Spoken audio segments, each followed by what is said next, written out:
everybody. How do you like that title? Christianity's greatest shortcoming. I don't know if it is the greatest shortcoming, but I got your attention. And considering my voice right now, I need to get your attention. This is a big topic, so I'm going to cover it in 3 shorter videos. The first one is on cosmology. The second one is on God as the great delegator. And the third one is on our role in the universe. Cosmology. The old cosmology was that God is up here and that we are down here. That's our planet. God and us. And there were stars out here. They were part of what the Bible calls the firmament. God and us. And then along came the Hubble Space Telescope. If you haven't seen it yet, check out the Hubble Deep Field that was made in the 1990s. Since then, there have been some more.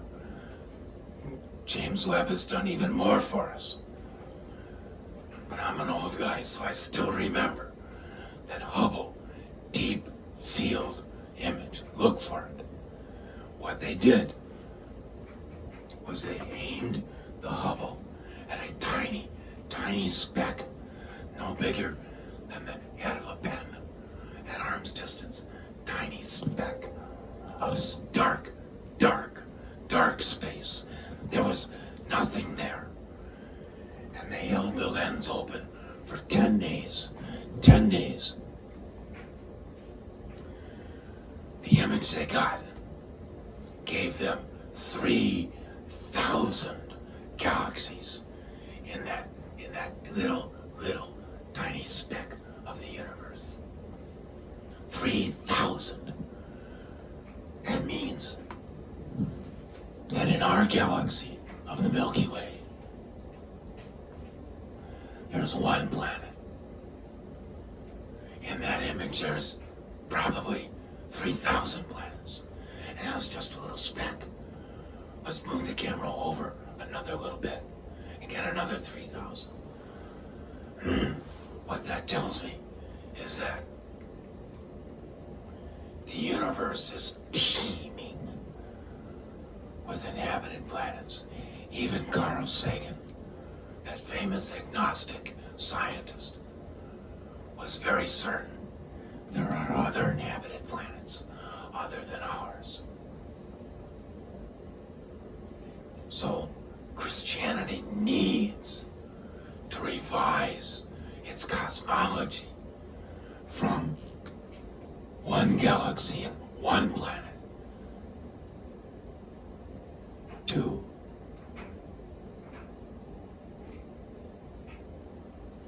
thousands, millions of galaxies, all with inhabited planets, all with people who are trying to be more comforting, more loyal, more loving. Those relational values that I outlined before. All of us. And this is only in the visible universe. This is only in the electromagnetic part of the universe. What about the part of the universe that is invisible?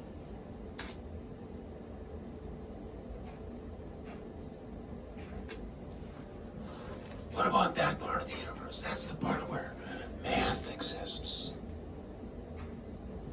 And that's the part of the universe where values exist. That invisible part. Now some people might call it the spiritual part. I could, but I don't want to turn anybody away. It is at least invisible.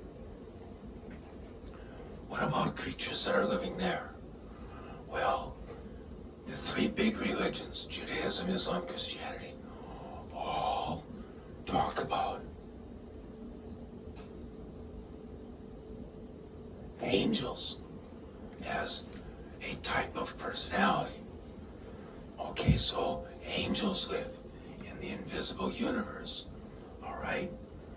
Are there any others?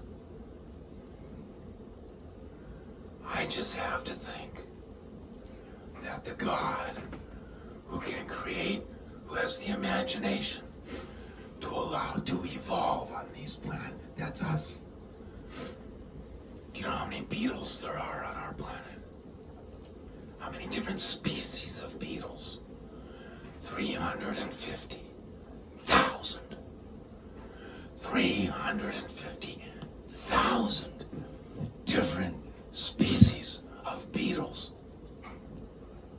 I just have to believe that the God who can create the possibility for 350,000 different kinds of just beetles, not grasshoppers, not mosquitoes, not any other kind of flies, ticks. We don't need any more ticks. Just on our planet.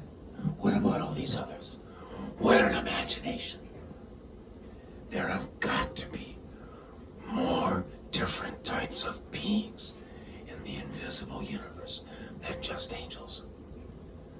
This part of time and space that we cannot see, but we are part of, we can't see it, has got to be teeming with different kinds of personalities. I think Christianity should update its cosmology to include this and this. Well, what does that mean for? I mean, like, who cares? Well, here's what it means. It means that when we die, we don't go from here to here. That doesn't make sense to anybody. Anybody who's thinking knows instant perfection just doesn't exist in time and space. In time and space, everything happens gradually. We all know that. So this doesn't make sense. It means that when we die, we go from here to here. We cross that line from electromagnetic to the invisible.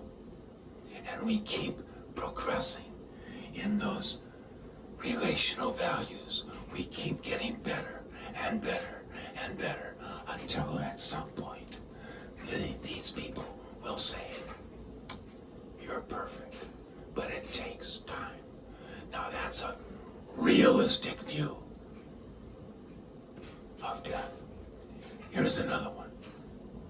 I'm almost done. Imagine a pastor leading her class of 8th grade confirmation students. And a student asks, what are we here for? The pastor says, well, I don't really know. But I think it's pretty reasonable to think that there's a bazillion other planets out there just like us. It's a big universe. And I think it's reasonable to think that in the invisible part of the universe, there's another bazillion different types of beings. The God of imagination just has to be able to create those beings. And what that tells me is that